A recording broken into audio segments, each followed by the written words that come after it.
সুপ্রিয় ভিউয়ার্স, আশা করি সবাই ভালো আছেন। আজকে ডিসকাস করব গার্মেন্টসের ফোল্ডিংটা নিয়ে।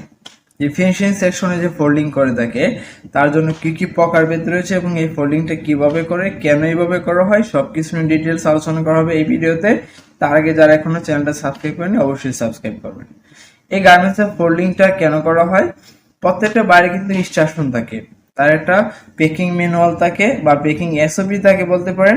সেই পেকিং এসওপি তে দেওয়া থাকে যে কোন স্টাইলে গার্মেন্টস গুলো আপনার কিভাবে পেকিং করতে হবে, সবকিছু কিন্তু এই পেকিং এসওপির মধ্যে সুন্দর করে লেখা থাকে।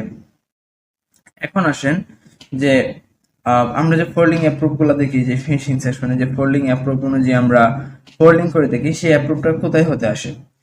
এই অ্যাপ্রুভটা হচ্ছে যে হয় বাইরের জিপিকিউ, না হয় হচ্ছে বাইরের মার্চেন্ডাইজার, তাদের কাছে কিন্তু একটা গার্মেন্টস পাঠানো হয় যে ফোল্ডিংটা দেখাই দেওয়ার জন্য। তখন মার্চেন্ট বা জিপিকিউ কি করে, মানে প্রথমে তাদেরকে একটা ম্যানুয়াল দেওয়া হয় ফিনিশিং সেকশনে যে তোমরা এইভাবে ফোল্ডিংটা করো। ফোল্ডিংটা করার পরে তার জিপিকিউ এর কাছে অথবা মার্চেন্ডাইজার কাছে নিয়ে যাবে। এখন মার্চেন্ডাইজার কি করবে, এটা ভালোভাবে অবজার্ভ করবে যে এটা এসওপির সাথে বা তাদের যে ম্যানুয়াল আছে তার সাথে মিলছে কিনা। জিপিকিউ সেম সিস্টেম, মিলছে কিনা, যদি মিলে থাকে তারপর তার এটা ওকে সাইন করে দিবে বা অ্যাপ্রুভ সাইন করে দিবে। এছাড়া অনেক সময় যদি কোনো ডিফিকাল্টিস থাকে ফোল্ডিং এ, মার্চেন্ডাইজার কি করে ওই ফোল্ডিং এর ছবি তুলে তারপর বাইরকে পাঠায়, বাইর অ্যাপ্রুভ করে দিলে সেই অনুযায়ী কিন্তু আমরা ফোল্ডিং অ্যাপ্রুভালটা পেয়ে থাকি এবং সেই অনুযায়ী আমাদেরকে ফোল্ডিং করতে হয়। এখন আসি ফোল্ডিং কত প্রকার। ফোল্ডিং হচ্ছে এক নাম্বার হচ্ছে ফ্ল্যাট ফোল্ড। এটার মধ্যে কোনো ধরনের ট্রিম অ্যাক্সেসরিজ ইউজ করা হয় না, একদম ফ্ল্যাটলি ভাবে এটা কি করা হয়, ফোল্ড করা হয়। তারপর আসি সেমি স্ট্যান্ডার্ড। একটা ফোল্ডিং আছে সেমি স্ট্যান্ডার্ড, সেটার মধ্যে শুধুমাত্র হার্ডবোর্ড ইউজ করা যেতে পারে, হার্ডবোর্ড বা হ্যান্ডটেক এগুলো ইউজ করতে পারে।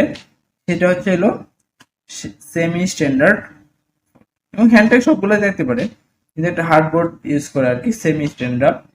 তারপর একটা হচ্ছে স্ট্যান্ড আপ ফোল্ড। এই স্ট্যান্ড আপ ফোল্ডের মধ্যে যত প্রকার ট্রিম অ্যাক্সেসরি, যেমন ধরেন শার্টে বাটারফ্লাই, হ্যাঁ, তারপর কলার স্ট্রে, তারপর টিস্যু পেপার, হার্ডবোর্ড, যা কিছু আছে সব কিছু ইউজ করতে পারে স্ট্যান্ড আপ ফোল্ডিং এর মাধ্যমে। এই stand up, semi stand up, flat, এই দুইটা ফোল্ডিং এর পরে আরেকটা ছিল রোল ফোল্ড, যেটা আমরা অনেক লুঙ্গি বা অনেক প্যান্ট কি করে এরকম পেঁচায় যে ফোল্ডিং করে থাকে, খুব কমই দেখা যায় রোল ফোল্ডটা। তারপরে আছে হলো হ্যাঙ্গার ফোল্ড, যেটা কি করে হ্যাঙ্গারের মাধ্যমে ঝুলিয়ে দেওয়া হয়, এবং ওখানে একটা কিন্তু স্ট্যান্ডার্ড আছে।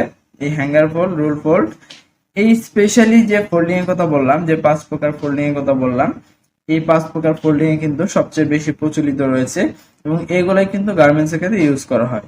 এবং এই ফোল্ডিং গুলা কোন প্রোডাক্টের ক্ষেত্রে কোন ফোল্ডিং ইউজ করা হবে এটা কিন্তু ক্লায়েন্টে নির্দেশ করে দেয়, ক্লায়েন্টে বলে যে এই প্রোডাক্টের এই ফোল্ডিংটা এইভাবে করতে হবে। তাহলে সুপ্রিয় ভিউয়ার্স, আশা করি আপনারা বুঝতে পেরেছেন যে ফোল্ডিং কত প্রকার এবং কিভাবে এটা প্রিপেয়ার হয়। সবাই ভালো থাকবেন এবং চ্যানেলটা সাবস্ক্রাইব করবেন।